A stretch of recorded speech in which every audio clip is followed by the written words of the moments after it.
Bienvenido a este nuevo tema del curso de PLSQL.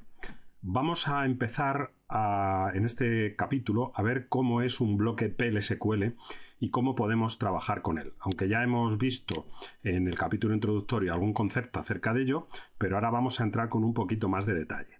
Bien, como hemos hecho en otros momentos del curso, vamos a acceder al directorio donde tenemos el SQL Developer, que es la herramienta con la que vamos a trabajar.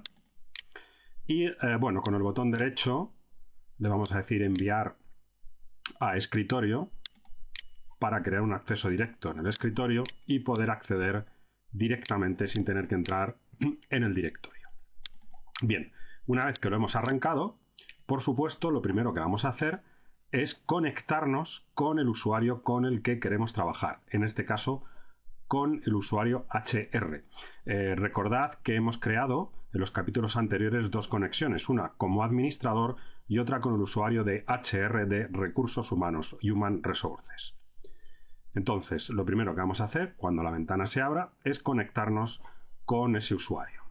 Iríamos aquí, entonces la primera vez, como vemos aquí, no tiene el icono de conexión. La primera vez que lo seleccionamos, el Oracle nos va a, digamos, pedir la conexión. Si os acordáis, le dijimos que queríamos que guardara la contraseña, el usuario y la contraseña cuando configuramos la conexión. Por eso se conecta directamente. Si alguna vez queremos hacer algún cambio en las propiedades de esta conexión, con el botón derecho, pinchando, ¿de acuerdo? Y viendo a propiedades, podemos volver a modificar pues la base de datos, la máquina, y si no queremos que guarde la contraseña, bastaría con quitarla de aquí. Bien, si os acordáis, en el capítulo introductorio que hablamos de PLSQL, dijimos que un bloque PLSQL tenía 4 partes. La parte de declare,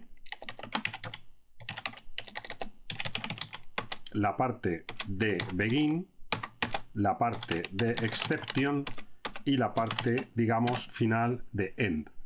Bien, estos 4 bloques, o estas 4 secciones, perdón, del bloque, son las que conformarían un bloque PLSQL completo.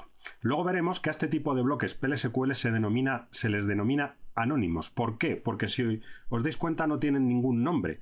Digamos que es un trozo de código que se va a ejecutar cuando lo tengamos delante y demos al botón de run, pero no lo podemos guardar en la base de datos, ni invocarlo, ni reutilizarlo para otro código, ¿vale? Entonces, un bloque de PLSQL anónimo es aquel bloque que todavía no tiene nombre.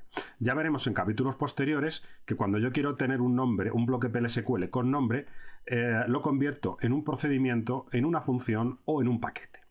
Bien, de estas secciones de un bloque PLSQL solo son realmente obligatorias el begin y el end. Es decir, yo podría tener un bloque PLSQL que solo tuviera sección de begin y end, que solo tuviera programas. No tenemos necesidad de que haya ni declare ni de que haya exception. Entonces, por ejemplo, si yo borrara esto de aquí y quitara la parte de exception, podríamos tener, esto podría ser perfectamente un bloque PLSQL funcional.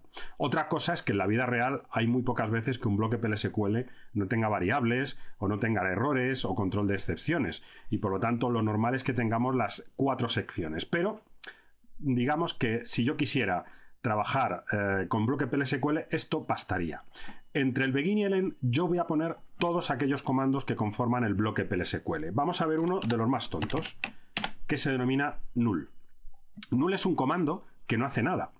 ¿De acuerdo? Entonces, ¿por qué utilizarlo? Bien, porque está prohibido tener un bloque PLSQL sin ningún comando dentro. Entonces, a veces, cuando estamos trabajando con procedimientos, con funciones, con paquetes, con triggers, etc., hay veces que me interesa crear el objeto para luego rellenarlo de código. Me daría un error, porque no tendría ningún comando. Entonces, a veces se utiliza el comando null pues para hacer algo así como, bueno, ya lo terminaré después, o cuando quiero que no se haga nada en concreto. De hecho, este comando ya es completamente funcional.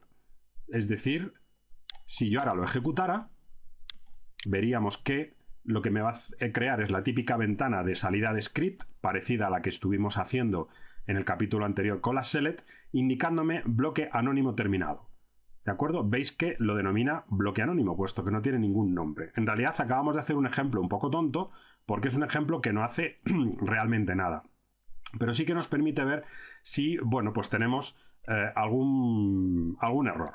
¿De acuerdo? Por ejemplo, si yo quito este punto y coma del null, como ya os he comentado, al igual que en SQL, los comandos PLSQL deben de terminar en punto y coma. Bien, cuando yo lo ejecuto, bueno, pues normalmente lo que va a hacer es lanzarme un error, como vemos aquí, indicando que, bueno, pues tengo algún problema.